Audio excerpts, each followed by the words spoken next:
முத்ஹலன் கரீம், பெரும் பாவத்திலே இருந்து நீங்கள் விலகி வாழ்ந்தால் உங்களுக்காக சிறு பாவங்களை நான் போக்கி விடுவேன், உங்களை மன்னிக்கிறேன். அது மட்டுமல்ல, மதிப்புமிக்க இடத்தில் உங்களை நான் ஒன்று கூட்டுவேன். அல்லாஹ் சொல்லுகிறான். பெரும் பெரும் பாவங்களில் இருந்து தவிர்ந்தால், பெரும் பாவம் என்ன?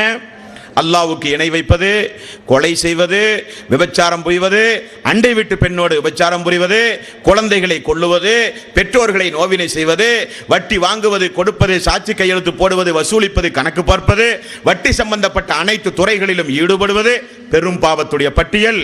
அந்த பெரும் பாவத்தை அல்லாஹ்வுக்காக வேண்டி ஒதுக்கி நீங்கள் இருந்தால் உங்களுக்காக சிறு பாவங்களை எல்லாம் நான் மன்னிக்கிறேன் என்று அல்லாஹ் தஆலா சொல்லுகிறான். இது அவனுடைய ரஹமத்தா இல்லையா?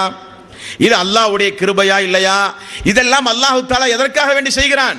பின்னால் சொல்ல போகின்ற அந்த சொர்க்கத்து பேரின்பத்தை தன்னுடைய அடியார்கள் அடைந்து நிம்மதி